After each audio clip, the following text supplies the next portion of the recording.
ઉમંગ Raval, Gujarat first news ચેનલમાં છું અને અમારા ગ્રુપ હેડ અને એડિટર ડૉક્ટર વિવેક કુમાર ભટ્ટ છે. અમે એક આખો નવો કોન્સેપ્ટ લઈને ગુજરાતના તમામ જિલ્લામાં ફરવાના છે, સ્ટુડિયો ઓન વ્હીલ, કે 10,000 કિલોમીટરની યાત્રા અમે કરવાના છીએ 34 જિલ્લામાં. અને આપની સાથે મળવાનો મેઇન ઉદ્દેશ્ય એ છે કે તમે બધાની કહાની બતાવો છો, પણ તમારી પણ એક કહાની છે કે તમે કેવી રીતે ઉભરીને આવ્યા, કેટલા હર્ડલ્સ પાર કર્યા, કેવી રીતે તમને મુશ્કેલીઓ પડી, એ બધી આજે ચર્ચા કરવાની છે. મુખ્ય વાત એ છે કે તમારા થકી અમને કંઈક નવું જાણવા મળશે, અમે ક્યાંય પણ મદદરૂપ થઈ શકીએ તો અમે એ પણ થઈશું, અને આપના થકી અમને જે પણ સ્ટોરીઓ મળશે એ પણ અમે કરીશું. સર, થેન્ક યુ ઉમંગ. તો જેમ ઉમંગભાઈ કીધું એમ કે અમારો મુખ્ય હેતુ એ જ છે કે કોન્ટેન્ટ ક્રિએટરની એક અલગ દુનિયા છે અને એ દુનિયા આખી દુનિયાને કવર કરે છે, પણ એમની દુનિયા કોણ કવર કરશે? એટલે અમે કીધું, આમ તો જનરલી આપણે બધા એક જ ઇન્ડસ્ટ્રીમાંથી આવીએ છીએ, પણ આપણે મીડિયામાં જનરલી એવું હોય છે કે એકબીજાને કોઈ ટેકો આપતું નથી. પણ અમે એવું વિચાર કર્યો કે ના, એક જ ઇન્ડસ્ટ્રીમાં છીએ તો બધાને એક સાથે એકબીજાને સહયોગ તો આપવો જ જોઈએ. સૌથી પહેલાં શરૂઆત કરીએ આપના ઇન્ટ્રોડક્શનથી. આપ શું કરો છો, આપના પેજનું નામ શું છે અને કઈ રીતે જર્ની સ્ટાર્ટ થઈ? મારું નામ કૌશિક ગોર છે અને હું ભુજનો રહેવાસી છું અને જન્મ સ્થળ પણ ભુજ જ છે. અને પેજની વાત કરીએ તો હું આઈ લવ કચ્છ ઇન્સ્ટાગ્રામ ઉપર પેજ ચલાવું છું અને 1 વર્ષ કમ્પ્લીટ થયું છે ત્યારે આ મહિનામાં. અને બસ જર્ની એવી જ સ્ટાર્ટ થઈ કે મિત્રો બી ઘણા બધા આ ફિલ્ડમાં હતા જ પહેલેથી, ને હું લાસ્ટ 18 વર્ષથી ફોટોગ્રાફી વિડીયો શૂટિંગ કરું છું. અચ્છા. એ મારો ચાલુ જ હતો, જે વેડિંગ ને કોઈ નાના મોટા કોર્પોરેટ ઇવેન્ટ ને એ બધા હું કરું છું. તો બસ એમની પ્રેરણાથી લઈને પછી મેં વિચાર્યું કે હવે આપણો ખુદનો પણ પેજ એક ચાલુ કરીએ, શરૂઆત કરીએ, પછી શું થાય છે જોશું. કલા સંસ્કૃતિ કરી કે કલાના એક એપિસોડ ચલાવું છું, એમાં બધા જાતની કલાઓ કચ્છની ઘણી બધી છે. જેમ કે નિરોણા ગામ છે તો એમાંની 7 થી 8 કલાઓ છે જે મેં અત્યારે મારા એપિસોડમાં હર એપિસોડમાં એને પ્રકાશિત કરી છે. રોગાન આર્ટ છે કે ભરતકામ છે કે એવી માટી ઉપર જે કામ થાય છે એ. કચ્છના ભૂકંપ પહેલાંની સ્થિતિ, ભૂકંપને બાદની સ્થિતિ અને આજની સ્થિતિ કઈ રીતે જોવો છો? ભૂકંપમાં હું 12 વર્ષની મારી ઉંમર હતી ત્યારે પણ અમારા ઘરને બધા પડી ગયા હતા અને ત્યાંથી અમે કચ્છ ભુજ પણ ત્યારે પડી ગયું હતું ને અત્યારે એક નવી જ રફતાર ઉપર છે. અને અત્યારે એના પછી જોવા જઈએ તો કોર્પોરેટ કંપનીઓ પણ ઘણી બધી ભુજમાં આવી ગઈ. એટલે ભુજનો ગ્રોથ અને વિકાસ, નવા રોડ બન્યા, નવા રિલોકેશન સાઇટ બની ભૂકંપ પછી, જે ન હતી પહેલાં, જ્યાં પહેલાં જંગલ હતું. ખૂબ ખૂબ ધન્યવાદ, તમે આયા. બેનને આપો. બેન નમસ્તે. નમસ્કાર, મારું નામ પાબીબેન રબારી છે અને કચ્છના અંજાર તાલુકાના ભાદરવી ગામમાં રહું છું.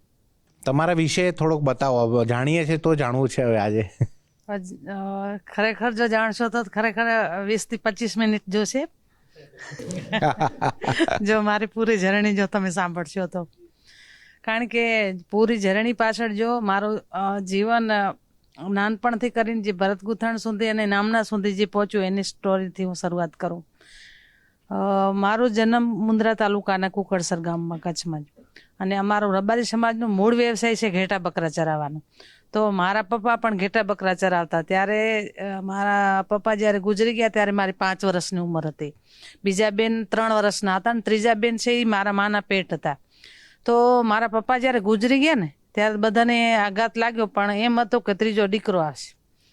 મારા પપ્પા ગુજરી ગયો એના 2 મહિના પછી ત્રીજી બેનનો જન્મ, એટલે અમારા પૂરા ઘરનો માહોલ બદલી ગયો.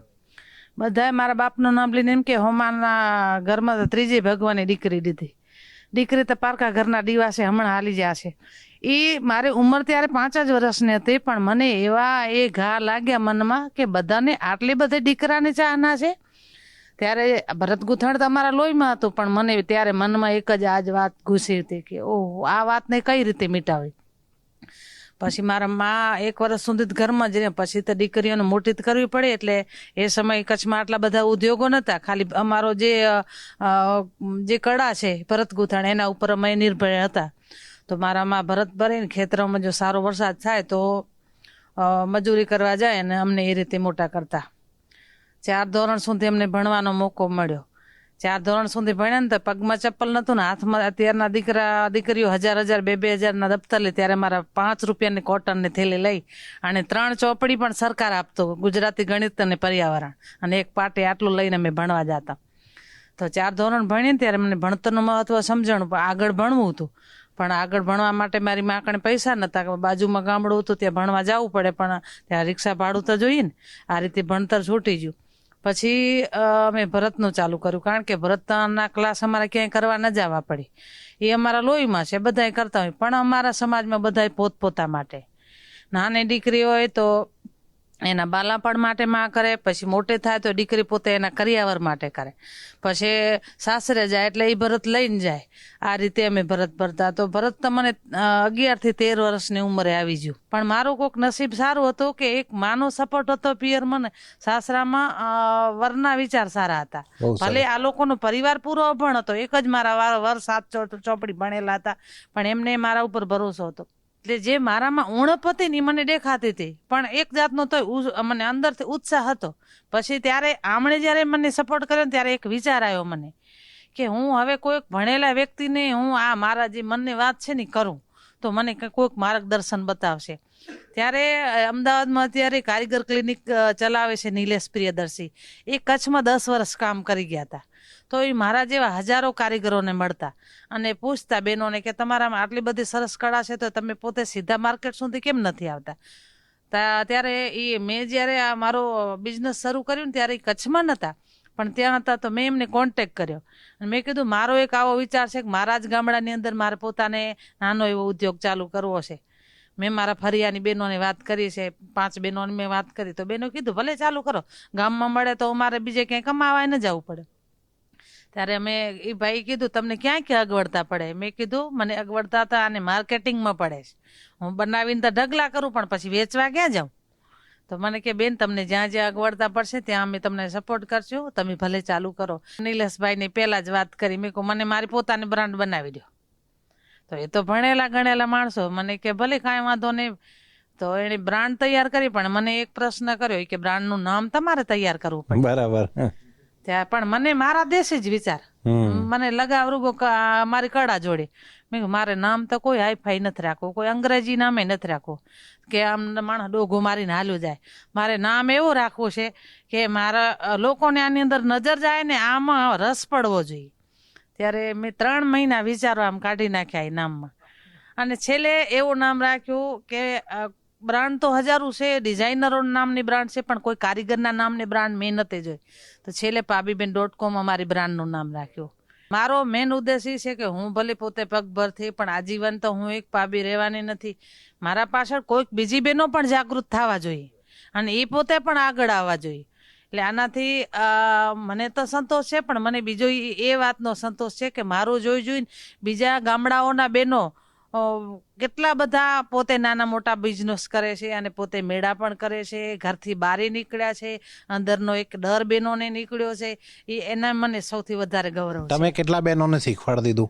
અમે મારી સાથે અત્યારે 5 બહેનોથી શરૂઆત કરી હતી, આજે 350 બહેનો જોડાયેલા છે. આપનેથી મારે વાત કરવી છે ખાસ. તમે જ્યારે પાવીબેન સાથે તમારા લગ્ન થયા અને તમે આવ્યા તો તમારે મનમાં શું વિચાર હતા? કેમ કે તમારા વિચાર તો હશે કે હું પાવીબેનને આપું, પણ તમારા મને ગભરાટ બી હશે કે સમાજના સામે રહીને આ બધું આટલી ફ્રીડમ આપું તો સમાજ મને કંઈક કહેશે, એવું લાગ્યું હતું ક્યારે ડર? મારું નામ લક્ષ્મણભાઈ રબારી છે, મારું ગામ કચ્છમાં ભાદરવી ગામ છે. તમે એ વાત કરો છો તે તમને એવું કાંઈ લાગ્યું તો હું આપણે કરિયાણાની દુકાનમાં નોકરી કરતો હતો. કરિયાણાની દુકાનમાં નોકરી કરતો હોય એનો પગાર હોય 8 થી 10 હજાર. મારો આજથી 16 વર્ષ પહેલે 25,000 પગાર હતો. આખી દુકાન એને હું સંભાળતો. એ ભાઈ જમીનો લે વેચ કરતો અને સાંજના રોજ ઘરે આવી કરીને જેમ આપણે છોકરાને સાર સંભાળે કે એ જ રીતના હું આજે કામ કરતા હોય પહેલાં કામ જોઉં. અચ્છા. કળામાં મને ભલે એ કળામાં નહોતો ગયો પણ કળાને પહેલેથી શોખ હતો. ત્યારે રોજ આવીને કામ જોતો. એના પછી જ મેં આમને કીધું કે આટલું બધું કામ કરો છો, આવી કળા તમારામાં છે તો આપણી કળા જીવત રાખવા માટે આપણા ગામની બહેનોથી શરૂઆત કરો. પૈસા તો એક બાજુ રહે, આજે મને 25,000 મળે તો એ દુકાનવાળો કાલે મને 50,000 પણ આપશે. અને એણે કીધું પણ હતું. મેં જ્યારે એ દુકાન મૂકી મને કહેતો પગાર બોલ. મેં કહું મારે હવે બીજે કંઈ નોકરી નથી કરવી, મારે હવે ઘરને સપોર્ટ જ કરવો છે.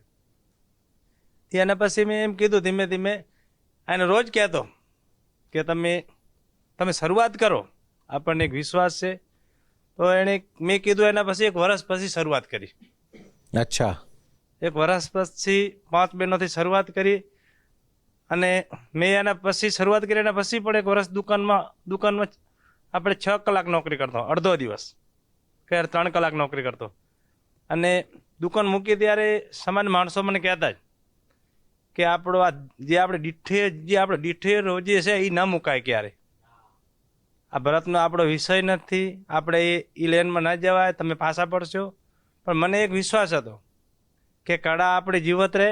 આમ જ કદાચ હું 50,000 લઈશ કે લાખ રૂપિયા લઈશ, એ પગારમાંથી મને કોઈને એમ નહીં થાય કે હું આને 5,000 રૂપિયા આપું. પણ આ કળા એવી છે, આની અંદર આજે 350 બહેનોના ઘર ચાલે છે. એટલે મોટી વસ્તુ એ છે અમારે કલા જીવત રહી. અને બીજી સમાજમાં બીજી બહેનોને પણ આમાંથી ઘણાને પ્રેરણા મળી. આજે અમારી સમાજમાં અમારી રીતે 5-6 બહેનો પોતાનો બિઝનેસ કરે છે. આપણી રબારી સમાજ પછી બીજી દરેક સમાજના ભાઈઓને હું એટલું જ કહેવા માગું છું કે મેં જે રીતના સપોર્ટ કર્યો એ રીતના દરેક પોતાની પત્નીને, પોતાની બેનને, દરેક લેડીઝને ખરેખર થોડોક આપણે ખાલી હાથ પકડવાની જ જરૂર છે. બાકી તો એમાં કળા છે જ, ખાલી સપોર્ટ કરવાની જ જરૂર છે. વાહ. આજે કેટલા પ્રોડક્ટ થઈ ગયા તમારા પાસે ટોટલ? આજે અમારા પાસે 350 પ્રોડક્ટ છે ટોટલ. નાની મોટી મોબાઈલ કવરથી કરીને અને આ બેગ અને બીજી આપણે ગોદડી, ધડકી અમારે એમ કે એ, પછી ઘોડિયા, જૂની વસ્તુ, ટોટલ 350 જેવા પ્રોડક્શન છે. અને બહાર વિદેશમાં મોકલો છો, એક્સપોર્ટ કરો છો? વિદેશમાં પણ મોકલી છે. આપના વિશે બતાવો. મારું નામ ગૌર સુજલ છે અને હું ભુજથી જ છું. અને ઇન્સ્ટાગ્રામ પર ભુજ ધ સિટી કરીને એક પેજ છે, એ ચલાવું છું. હું ને મારો એક ભાઈ છે, અમે બંને જણાએ આજથી 4 વર્ષ પહેલાં શરૂ કર્યું હતું. અને સ્ટાર્ટિંગમાં તો મતલબ એવું ફેસ છે કે આપણને મતલબ રીચ ના આવે, ઘણા ઓડિયન્સ આપણને ન મળે. પણ ધીમે ધીમે આપણને એ બધું મતલબ આપણે જેમ આપણે આગળ મહેનત કરતા રહીએ એમ આપણને સારો એવો રિસ્પોન્સ મળતો રહે છે. એમાં શું કન્ટેન્ટ નાખો છો, કેવા કન્ટેન્ટ નાખો છો? આપણે આખું કચ્છ કવર કરીએ. આપણે ભુજ 2 સાઈડ છે, પણ આપણે કચ્છમાં જે નવી જગ્યાઓ છે, જે હિડન પ્લેસીસ છે, જે ઘણા લોકોને ખબર નથી હોતી, તે આપણને વધુ ને વધુ લોકો સુધી કેમ પહોંચાડી શકીએ એવા પ્રયત્નો હોતા હોય છે. અને કન્ટેન્ટ કેવું હોય છે? ખાલી ઇન્ફોર્મેટિવ કન્ટેન્ટ હોય છે? ઇન્ફોર્મેટિવ હોય છે, મતલબ સમજો કે વોઇસ ઓવરમાં આપણે બધી આપણે ઇન્ફોર્મેશન કેમ એક વિડીયોમાં આપણને આપી શકીએ વધુથી વધુ, એ આપણા પ્રયત્નો રહેતા હોય છે. શરૂઆત કઈ રીતે કરી? આ જ કરવાનું હતું કે એક્સિડેન્ટલી ક્રિએટર ના, બની ગયા? મતલબ પહેલેથી જ મતલબ મારા ભાઈઓ અને બધા એ જ અમારા સગા ભાઈ છે, એ પહેલેથી જ મતલબ આ ફિલ્ડમાં રહેલા છે, એટલે એમને જોઈને થોડું ઘણું આપણે શીખવા મળે. પણ આપણે ઈચ્છા થાય કે ના, આવું કંઈક કરી શકાય. પણ સ્ટાર્ટિંગમાં એમને નોર્મલી 1-2 વિડીયો બનાવ્યા અને મતલબ એ વાયરલ હાલે ગયા, તો ધીમે ધીમે ઈચ્છા જાગી અને ધીમે ધીમે આ જ ફિલ્ડમાં આગળ વધવાનું વિચાર્યું.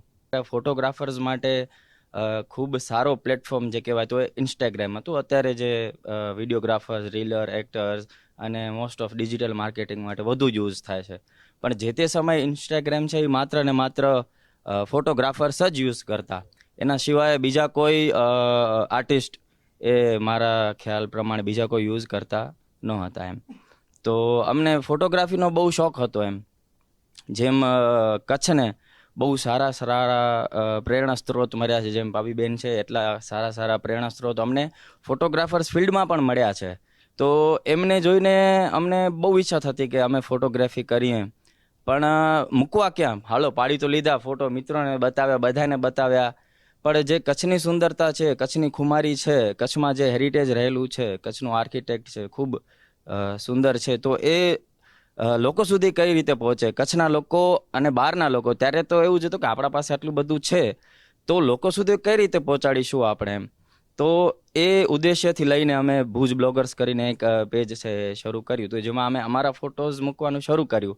તો જેમાં લોકોને એમ લાગ્યું કે આ જગ્યા તો કચ્છમાં છે, ભુજમાં છે, એ અમે તો જોઈ નથી એમ.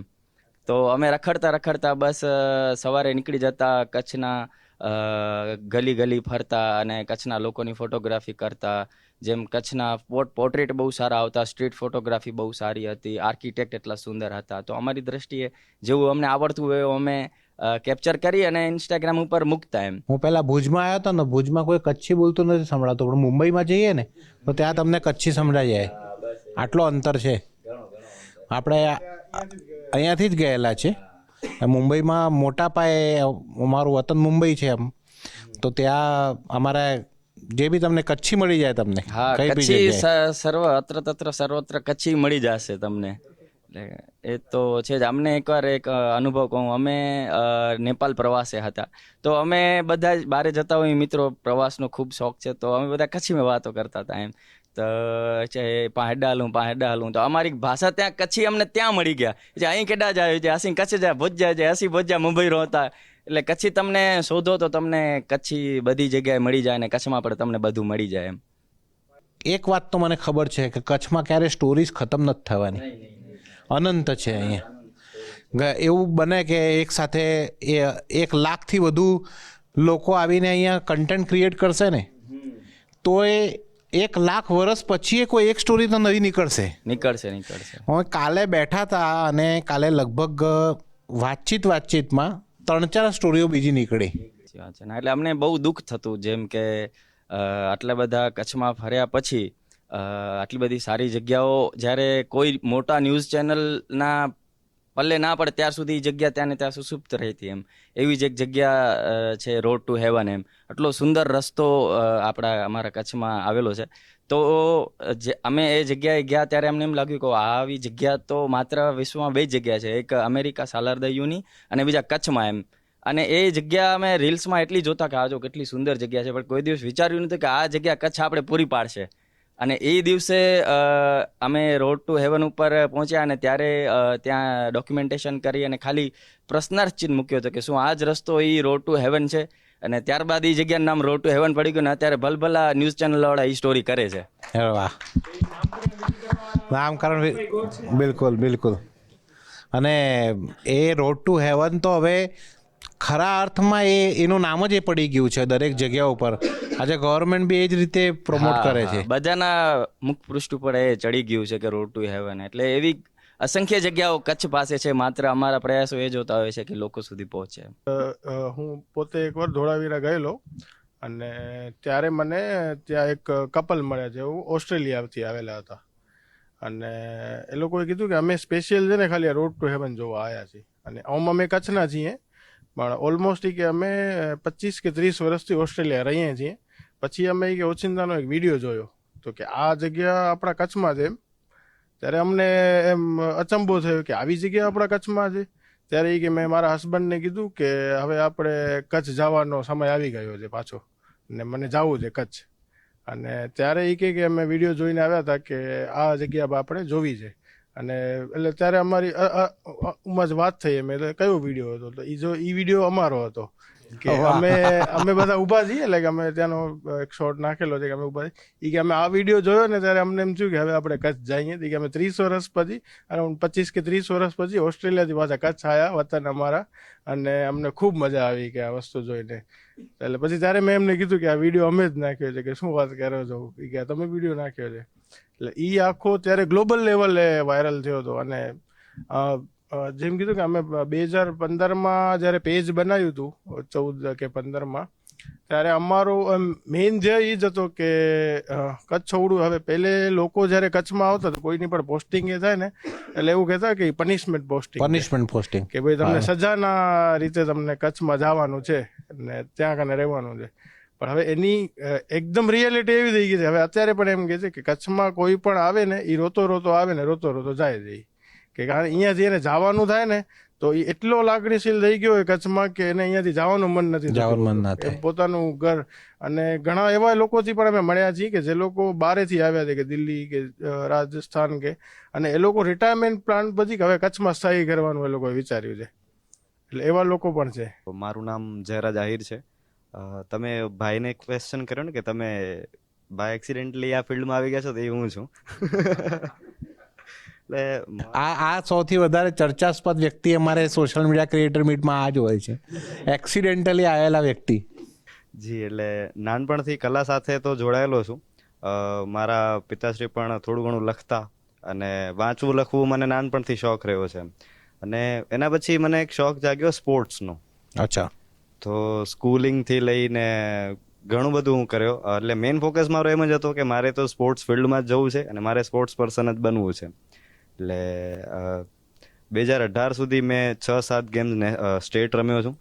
2 ગેમ નેશનલ રમ્યો છું અને 2018માં એક વુશુ કરીને ગેમ આવે, ચાઇનાની નેશનલ ગેમ છે, એમાં મારો ઓલ ઓવર ઇન્ડિયામાં 4th રેન્ક હતો. એટલે હવે એમાં તો કે હવે રસ્તો દેખાય છે એમ, આટલા ટાઈમનું જે મહેનત કરી. અને એમાં પ્લસ પોઈન્ટ એ છે કે મારા પિતાજીને સ્પોર્ટ્સ જરાય પસંદ નથી. એટલે ત્યાં સુધી જે પણ પહોંચ્યો ને, હું સ્કૂલ બંક કરીને કે આમ ગમે ત્યાં મિત્રના ઘરે જાઉં છું એમ કરીને ટુર્નામેન્ટ રમવા જતો. એટલે એવી રીતે ધીમે ધીમે થયું અને 2018માં મારી નેશનલ્સ હતી વુશુની, અને ત્યારે મારું એક્સિડન્ટ થયું. એટલે મારું લેફ્ટ શોલ્ડર અને અહીંયા મને પ્લેટ છે. એટલે એના પછી મારું સ્પોર્ટ્સ સમૂરું મુકાઈ ગયું. એટલે વળી જરાક જીવનમાં ઉદાસી આવી કે એક તો આ વસ્તુ આવડતી હતી, હવે કરવું શું બીજું એમ.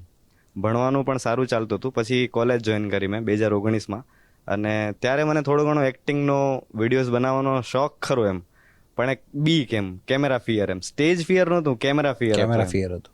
તો ધીરે ધીરે મારા કોલેજ ટાઈમના અને સ્કૂલ ટાઈમના મિત્રો હતા, એ કે તું આટલું સારું અમને વાતો કરસ ને અમને કંઈક વસ્તુ પ્રેઝન્ટ કરસ તો એ તું બધા સામે કરને એમ. તો મેં કીધું કે હાલો હવે આ પણ એક વખત જરૂર આપણે ટ્રાય કરીએ એમ. તો ત્યારે ટિકટોક ચાલતું હતું. 2019માં બેન થયું, પણ એના પહેલાં બેન થયું ને એના 6 દિવસ પહેલાંની આ વાત છે. મેં ટિકટોકમાં આઈડી બનાવી અને મને સાહિત્યમાં અને ઇતિહાસમાં નાનપણથી શોખ રહ્યો છે. મેં માસ્ટર્સ પણ હિસ્ટ્રીમાં કર્યું, હમણાં પૂરું થયું મારું. અને ત્યારે દેવાયત આપવાનો દીકરો જે ઉગાની વાત છે એમ, કે રા નવગણને બચાવવા માટે ઉગાનું બલિદાન આપ્યું એમ. બિલકુલ. તો એની એક વાત છે. તો એ મેં પહેલી વખત મારી મા સાથે વિડીયો બનાવ્યો કે એ ઉગાની અને એના માતાની જે વાતચીત છે એ શું વાતચીત છે એમ, કે ઉગો ને એ બે શું વાત કરે છે એમ.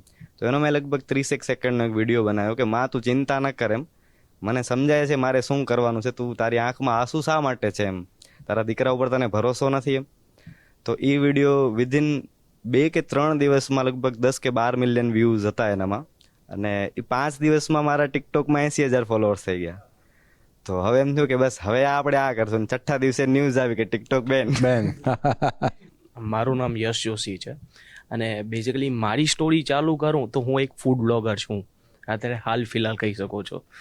તો મારા ફાધર ગવર્મેન્ટ ટીચર છે અત્યારે, અને મારું બી સ્ટડી ચાલુ છે BA વિથ ઇંગ્લિશ ને લાસ્ટ સેમ છે અત્યારે. પણ એક સાચું વાત કહું તો હું માંડવીથી છું, મારા મધર માંડવીથી છે.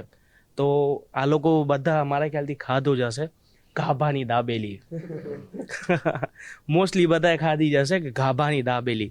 તો હું એવો પહેલાંથી જ ફૂડી વ્યક્તિ હતો કે મારા ફાધર બી ફૂડી જ છે ને અત્યારે અમે બધા મોસ્ટલી ઘરમાં બધા ફૂડી જ છીએ. એટલે સાંજ પડે ને એટલે ત્યાં છે ને માંડવીમાં એરિયા છે, એ એરિયામાં ગાભાની દાબેલી એટલે એક નાનકડી રેકડી હતી. રેકડી ને સાંજ પડે ને ત્યાં બહુ ભીડ થઈ જાય. એટલે હું ને મારા પપ્પા ડેલી રાતના જમવાનું નહીં ત્યાં જઈને ગાભાની રોટી ખાવાની. ત્યાં જઈ એટલે હું ત્યારે એ ટાઈમે નાનો હતો એટલે ભીડ બહુ હોય એટલે પપ્પા શું કરે કે કાચની ઉપર હોય ને રેકડી હોય તો ઉપર કેમ કાચનું ઉપર હોય, ત્યાં જઈને મને બેસાડ દે અને હું ભાઈના માથો ખાઉં, ભાઈ મારી બનાવો મારી બનાવો મારી બનાવો. ને ગાભાની દાબેલીનો એક ખાસિયત છે એની તીખી રોટી હોય, એકદમ સ્પાઇસી ગઈ એમ, પણ તમને ખાવાની એટલી મજા આવે. ને હું પહેલાંથી એમ કહી શકો કે એટલો ચટોળો મારો બોડી તમે જોઈ જ શકો છો, તમને દેખાઈ જશે હું ફૂડી વ્યક્તિ છું. તો એ પહેલાંથી આમ શું કહેવાય કે મારી આમ જીન્સમાં છે કે મને ફૂડનો બહુ હતો. આમ કહેવાય ને કે હું રોટી એટલી સ્પાઇસી હોય ને હું શું કરું, આંખમાંથી પાણી આવે તો બી હું રોટી ખાઉં, એક આપો હજી એક આપો. એટલે એવી રીતે મારી જર્ની ચાલુ થઈ. અને પછી જેમ ભાઈએ કીધું કે ટિકટોક છે એમ મેં બી ટિકટોક ચાલુ કર્યું હતું. અને મને છે ને એ ટાઈમે છે ને રસિક મહારાજ કરીને માંડવીમાં હજી બી ફેમસ છે, કોમેડીનો બહુ સારો હતો. એમને જોઈને મને આમ કોમેડીમાં બહુ ઇન્ટરેસ્ટ લાગ્યો હતો. ને એ ટાઈમે નવો ટિકટોક ચાલુ જ થયું હતું. મેં બી બનાવવાને ચાલુ કર્યા. સ્ટાર્ટિંગમાં તો જરાય રિસ્પોન્સ નહોતો, જેમ નથી હોતો બધાને જેમ હોય છે સ્ટ્રગલ, એમ ધીરે ધીરે બનાવવાનું ચાલુ કર્યું. પણ પછી ધીરે ધીરે કોમેડી ફિલ્ડમાં સારું એવું રિસ્પોન્સ મને મળ્યો. અને મારી સમજી લો ને કે 2 મિલિયન જેવી ટિકટોક ઉપર મને ફોલોઅર્સ થઈ ગયા. એક સિરીઝ ચાલુ છે, હું જે ગામડામાં જઈશ કે જે જગ્યાએ જઈશ એ એરિયાનું ઓથેન્ટિક ફૂડ શું, કે એ સપોઝ માધાપર છે તો માધાપર શેના માટે જાણે છે, કઈ ફૂડ માટે જાણે છે, જે વાત જગ્યા શું સ્ટોરી છે. આ બધા મારા ભાઈઓ અને બહેનો તો છે જ એના માટે. મેં કીધું કે ફૂડ માટે કંઈક સ્ટોરી, ફૂડની બી કંઈક સ્ટોરી તો હોય જ છે, કચ્છમાં આવે કાંઈક એટલે ને લોકો કાંઈક. દાબેલી જ ઓળખે, દાબેલી હા, ખાવાનું. દાબેલી મેં તમને કીધું સ્ટાર્ટિંગ. તો મારે એ બતાડવો છે કે માંડવી દાબેલી માટે ફેમસ છે, પણ દાબેલીનો ઇન્વેન્શન કેમ થયો? હા, આ સ્ટોરી છે. મારું નામ પ્રેમ જોર છે. તો સૌપ્રથમ તો પોતાની જાતને ઇન્ટ્રોડ્યુસ એ રીતના કરીશ કે એક સ્ટ્રગલિંગ આર્ટિસ્ટ છું. એઝ અ કન્ટેન્ટ ક્રિએટર કહું તો શીખી આર્ટિસ્ટ રહ્યો છે છું. ને, આર્ટિસ્ટ એ લાઈફ લોંગ સ્ટ્રગલિંગ જ હોય જી, જી, છે. જી. એનું ચોક્કસ, struggle ક્યારે ચોક્કસ, ખતમ ચોક્કસ. નથી થતું. ને એઝ અ કન્ટેન્ટ ક્રિએટર કહું તો શીખું છું અત્યારે જયરાજભાઈ જોડે વિડીયો એડિટિંગ એન્ડ શૂટ કેવી રીતે કરવા, કેવી રીતે ના કરવા. બાય પ્રોફેશન એક ડાન્સ કોરિયોગ્રાફર છું અને શૂટ આલ્બમ્સ એમ બેક સ્ટેજ બહુ કામ કર્યું છે. હવે ઈચ્છા છે કે ઓન સ્ટેજ કામ કરું, ઓન સ્ક્રીન કામ કરું. કેમેરા ફેર છે નહીં, બહુ વધારે જ બોલું છું ખબર છે મને, પણ ટ્રાય કરું છું કે કંઈક કરીને બતાવીશ. મેં હજી એટલે જ સુધી મેં કોઈ પૂછ્યું. પાસેથી શીખ્યું નથી. જે મળ્યું છે એમાં સરસ્વતીની દયાથી પોતાની જાતે શીખ્યો છું. જે પણ ડાન્સ છે, ગરબા છે કે કંઈ બી છે. અને હવે તો એક ગુરુ મળી ગયા છે. કોશિશ કરી છે. મારું નામ હિમાંશુ છે અને હું નોકરી કરું છું એક્સિસ બેંકમાં, એટલે મોડું થયું છે. અને શહેરમાં કહું તો यहाँ देरी में आने की वजह है मैं बिल्कुल सीधे रास्ते से आया. અરે સૌથી મુદ્દાની વાત એ છે કે ભાષા ખૂબ ગમે છે મને. ગુજરાતી ભાષા પહેલો પ્રેમ છે. હવે કોશિશ કરી રહ્યો છું કે હિન્દીમાં પણ કશુંક થઈ શકે. ઉર્દુના શેરો શાયરી ગમે છે. સંવેદના કરીને એક પેજ છે અમારું, છેલ્લા 10 વર્ષ જેવું થયું. અમે કોશિશ કરી રહ્યા છીએ કે કચ્છની કળા, કચ્છના કલાકારો અને એની વાત થાય મંચ પર. આશા નથી વ્યુઅર્સની, આશા નથી પૈસાની, માત્ર કળા જીવે, શબ્દ જીવે એવી કોશિશ કરી રહ્યા છીએ. બેન્કિંગની સાથે સાથે હું સંચાલન કરું છું. આશા એ જ છે કે લિટરેચરની વાત થાય, શબ્દની વાત થાય. પોડકાસ્ટ પણ કરીએ છીએ. શબ્દ પોડકાસ્ટ કરીને પોડકાસ્ટ છે, કચ્છનો પહેલો પોડકાસ્ટ. અત્યાર સુધી 4 થી 5 પોડકાસ્ટ કર્યા છે. અને આશય એ જ છે કે કચ્છમાં એવી વાતો થાય કે ભલે મોડર્નિઝમ હોય. અમે ઇવેન્ટ્સ પણ ડિઝાઇન કરીએ છીએ. થોડા સમય પહેલાં અમે સામે સંવેદના કરીને એક ઇવેન્ટ કર્યો હતો કે જેની અંદર ગુજરાતી ભાષા નું પ્રાધાન્ય હોય, એન્ટરટેનમેન્ટ હોય, પણ એન્ટરટેનમેન્ટની સાથે આપણા વેલ્યુઝ, આપણા એથિક્સ અને આપણી વાતો પણ જીવતી રહેવી જોઈએ. લગભગ 8 વર્ષથી હું સંચાલન કરું છું. તો શરૂઆતમાં સંચાલનની વ્યાખ્યા અલગ હતી. એન્કરથી લોકો ભાગતા કે એ મને પકડશે તો કશું કંઈક કહેશે. અમુક હદે કે હિમાંશુભાઈ છે તો એની સાથે વાત કરી શકાય. હવે લોકોના માઇન્ડમાં એવું થયું છે અને થોડી દ્રષ્ટિ પણ બદલાણી છે. લોકો પોતાના રિસેપ્શનમાં, લોકો પોતાના સંગીતમાં એટલે બોલાવે છે કે હું ત્યાં જઈ અને સંસ્કારોની વાત કરીશ, હું ત્યાં જઈને આપણા 16 સંસ્કાર વિશે બોલીશ, સાથે સાથે મજા પણ કરાવીશ, હું ગેમ્સ પણ રમાડીશ, એન્ટરટેનમેન્ટ પણ હશે. સો કોશિશ એ છે, જોબ છે એટલે હું આ બધું કરી શકું છું, કારણ કે હું પૈસા માટે આર્ટ નથી કરતો. મારી પહેલી પ્રાયોરિટી છે એ જોબ છે. અને હું બહુ વ્યક્તિગત રીતે એવું માનું છું કે જ્યારે કળા તમારું પ્રોફેશન બની જાય ને ત્યારે એનું સત જતું રહે છે, એવું વ્યક્તિગત રીતે માનવું છે. એટલે બંનેને સરખું ગોઠવાઈ ગયું એટલે ઝઘડા ના થાય, ઓછું થાય. એટલે સવારમાં ઉઠીને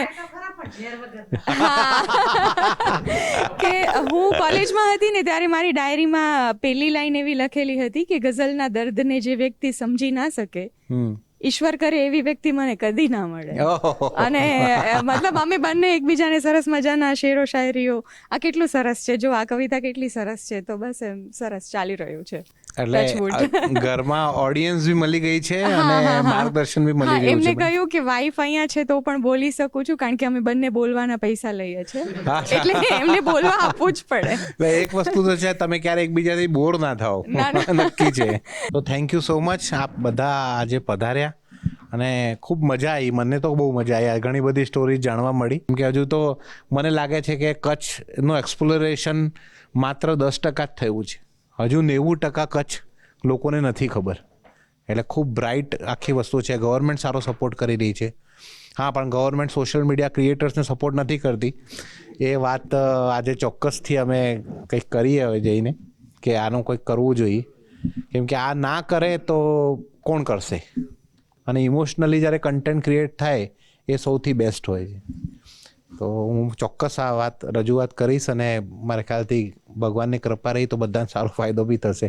થેન્ક યુ સો મચ, તમે આવ્યા.